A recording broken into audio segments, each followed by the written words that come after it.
Okay, so welcome to day 2 of CES. Now, day 1 was focused mainly on the big manufacturers, and we saw all those big things they had to offer, which was mostly TVs, frankly, and I couldn't get too excited about too much of it. So today what we're going to do instead is we're going to go after the little guys. We're going to go and see what the smaller companies are doing, the startups, the random tech companies you've never heard of, and spend much more time trying to understand the thing that they're offering to begin with, and then try and explain to you what it does. Most exciting stuff that's a bit weird and interesting. So, we'll see how we get on. They do say, Tom, start the day as you mean to go on. So, let's start the day by laughing in a childish way at these people.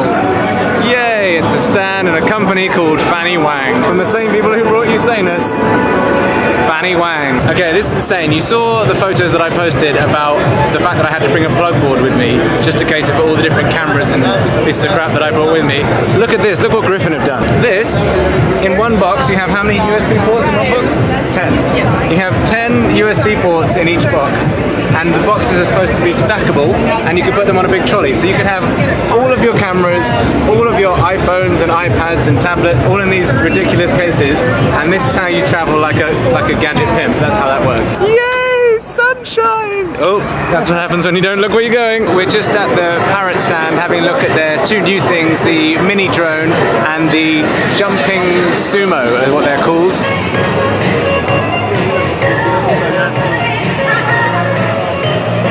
Some pretty awesome formation flying, and you can attach little wheels to it, so when it lands it can roll itself along, the MiniDrone as well.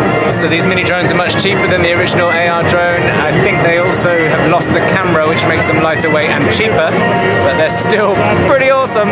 And the Jumping Sumo can, as the name suggests, jump and roll around. That's what the Jumping Sumo looks like. Do it again, do it again!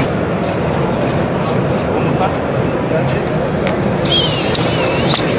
Yeah! And this little guy, this is the MiniDrone. Look how tiny it is! It's probably still quite expensive. I need to find out how expensive these are, because I will be asking for one. But it's a tiny little thing. That was what was doing all the formation flying just before.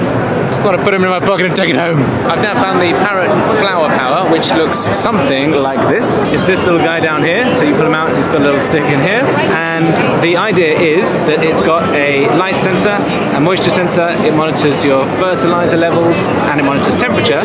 You go onto the app, you tell it what plant you're putting it next to, and it will notify you of the best conditions for that plant to hopefully kill fewer plants. So I backed something like very similar to this called Plant Link by Oso Technologies on Kickstarter, I believe it was, and the day after I did that I found out that this thing had come out. These guys have a database of over 6,000 plants apparently that they can reference to know what the optimum conditions are, and it comes in 3 colours. It comes in green and blue and brown, so I guess it can blend in or not, and you can buy it in some Apple stores for about, I think she said it's about $59, something like that. So it's a cool little thing, and why do you need it? You need it to help you stop killing all of your plants.